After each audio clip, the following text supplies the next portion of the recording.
Okay, we're getting down to the nitty-gritty. Rutgers football finally opens this Thursday against Ohio. Let's get to it.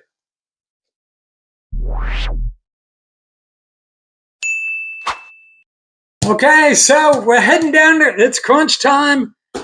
Rutgers opens its season this Thursday against Ohio. I typically like to I have this protocol I go through every year, taking a beach day, the day of the game, stock up on all the pumpkin ales and Oktoberfest beers and maybe some Scarlet Ale. And we take in the first game of the season. So, let's get to it. What do we, so I talked about this before. I'm not sleeping on Ohio or Miami, Ohio. We know that they were both in the MAC championship games. We've had some losses in the past. That Kent State loss was brutal. Eastern Michigan, that was a snooze fest at home. I'm not sleeping on these teams. These are exactly the kind of teams that if you're not ready and you don't have guys that have played together consistently for a period of time, and if you dinged up a little bit, you can suffer a surprise loss. Not so worried about that right now, but you can't sleep on both Ohio teams. Fonseca from NJ.com, Rutgers Ran, he touched on this. I forgot he mentioned the Buffalo blowout. I totally forgot about that one. I still have memories of the nightmare loss to Chip Kelly in New Hampshire. It's like, what the hell? But, last year we had expectations that we were, because of the soft schedule, we'd get to 9-10 wins. Would we get, so this year are we going to get to a bowl game for the third year in a row? Our experts don't seem to think so. Take that with a grain of salt. Experts are generally, when it comes to their success rates, are not very expert. We do have the 25th hardest schedule, but I believe there is a pretty solid path forward. We're getting to a bowl. I mean, beat Ohio, beat Miami of Ohio, Norfolk, Purdue, that's 4. Beat Minnesota, beat Purdue, that's 6. Now, of course, that's not a daunting, impressive schedule and might not get you a great bowl game, but you're in. Your team, you're in the Big Ten Conference, and you get 6 wins, you get into a bowl. Can't lose winnable games. Talked about this before. Washington's going to be better. I had a good recruiting class. You got to go out there, but go out there and beat them. Beat Illinois, who I think is an overrated ranked team. Beat our peers, beat Maryland. Can we for once, just not get into a rock fight against Iowa and just beat those guys? I thought we had a chance against them at home a few years ago with Janari and Grant. Loved when that was one of the few moments of excitement for Rutgers fans whenever he got the ball and he got hurt on a long return, almost got to the end zone. I thought we might have had a win there. But can we just please beat Iowa for once? Doesn't even have to be Penn State or Ohio State or Oregon. Beat Iowa. Beat Iowa, beat Minnesota, beat Maryland, beat Washington, and that's a pretty solid season. But, there's a lot of uncertainty about this team. In the past, it's always been about offensive line and the injuries, quarterback injuries. Noah Vedral, is he playing? Is he not playing? Shiano brought in apparently a record 19 transfers this season. He's adapting with the times, and he likes to say, if you don't like something, change the way you think about it. And he's using the new frontier of college football to his advantage. And most of that strategy was an emphasis on improving a defense, which we're going to need. And he brought in some offensive linemen as well. We have three to four returning starters on the offensive line. Zach Amlin, Illinois, Hank Zielinskis from Colorado, Mashu Jiwa from LIU, Justin Cesare from New Haven, Ryder Langsdale of Lafayette out for the season. And when Coach spoke about, we have questions at left tackle. Holland Pierce, now on to the NFL with the Philadelphia Eagles. And I'll get to a second, keys to how success this season. Although Coach has mentioned not having Holland around, and that's a big hole to fill, there's also a lot of chatter amongst the guys that are the reason why no one's been named starter or is the perceived front runner at left tackle, which we thought it might have been Tyler Needham, is because other guys are playing well. It's not just because nobody is distancing themselves, although that has to be it a little bit. But a lot of guys are playing well. Who is that? Are they the new guys? Are they the transfers? Who knows? It's just with Greg Schiano, it's a state secret. It's a good cloud that a bunch of guys are good enough to compete for the job where if you can't name a starter because all these guys are good, you know what they say about, quarterbacks, you have two quarterbacks, you have no quarterbacks. So if you have three left tackles, you have no left tackles. So we'll see. Dante Chin, surprisingly, got some reps at left tackle. Tyler Needham, I'm not too worried about him not taking the job coming from the right side. It's a different position, man. Your attack points are different. So we'll see how that all turns out. There could be some surprises in there, and that's one thing I'm going to be looking at. I know everybody's looking at the running back room, yada, yada, defense, yada, yada, yada, but we'll see how that all shakes out. Taj White will be on the right, Gus Linson, center, Kobe Asamoah, right guard, Brian Filter at left guard. Although, did he get some tackle? Did he get some? I think he got tackle. Did he get tackle reps? Whatever. Big thing's going to be the defense. A lot of people looking at that. A lot of people counting on Eric O'Neill and Bradley Weaver to be guys that make a difference in our pass rush, which we weren't very good at getting pushed, getting guys on the ground, and getting sacks. We'll see. I talked about this in my last video. We above average Big 12 teams where the offense is way ahead of the defense. Average defense, really good offense. Cam Miller from Penn State, not too many people talking about him. He could be a bit of a playmaker in the second. Hopefully he is. Last season was not great. We talked about this a bunch. Dashed in the run game a bunch. 35 points 5 times. We're 95th in total defense. And so things we're going to be watching out for, and I'll just respond a little bit to Rutgers Rant, NJ.com, Brian Fonseca. He lists his 5 key players, obviously. Quarterback's always going to be key. But with Ethan, I'm not concerned whether he can execute the offense. Will this be the next step? Will this be the year that completion percentage goes from 54 to 60? And guys actually catch the ball.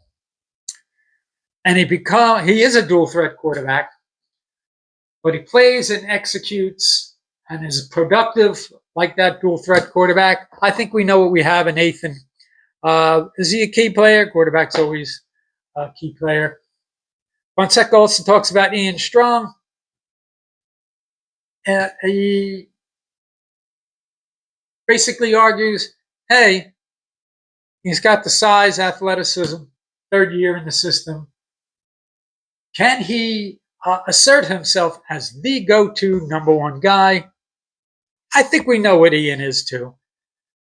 He'll, as long as there aren't a ton of injuries, which is another thing we'll get to in a second, and he's not dinged up, and he doesn't have to be the guy that always is in a position to have to make the play. I think he's going to be productive. I'm not really worried about that either.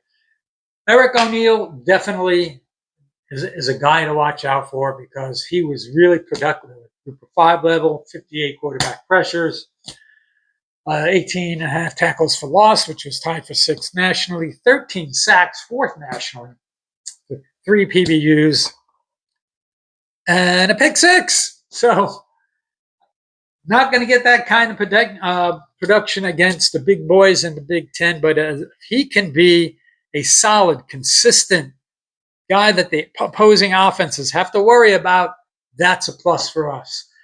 Now, Fonseca talks about linebacker Daryl Jabome. Okay, he's a key, but he's a key because we don't know what we have in the linebacker. All right, we lack experience, depth there. And if some young guys can step up, that'd be less of a worry. I don't know that you could say he's going to be key because he has to take up all the slack and he has to be super productive in order for this linebacking core and the defense, the middle of that defense, the second level, to be productive. I think it's kind of unfair. We just need him to play well. And other guys, big picture linebacking core have to step in there, even if they're young guys. Different day, you got to start playing. Now, a lot of people talk about running back C.J. Campbell and how he's going to be a key guy, mostly surrounding the talk about Kyle leaving the program now with the Chicago Bears. You're not going to get that kind of running, grinded out, breaking tackles, carrying guys, go-to guy that never fumbles kind of running back offense. You're not going to have that. He brings a different kind of game. He brings a legitimate pass catching threat. He's not a good, Kyle used to, he used to flatten some guys in pass pro. So CJ Campbell is not that kind of guy. So he's not going to be that volume kind of running back that gets better as the game goes on. We're not the Baltimore Ravens. That's not going to work out that way. So the question is, how is the running back room going? What's going to be the flow? What's going to be the strategy for how guys get their carries? What's the scheme going to be like? I mean, be nice if we went back to the days of Terrell Willis and Bruce Presley. Terrell Willis would average, around 1,000 yards a year, and Bruce Presley around 700. If you can get that kind of productive out of the backfield, Jay Sean and Antoine Raymond, boy, if you can get 3 backs, Big 12 kind of offense. Talked about this in my last video.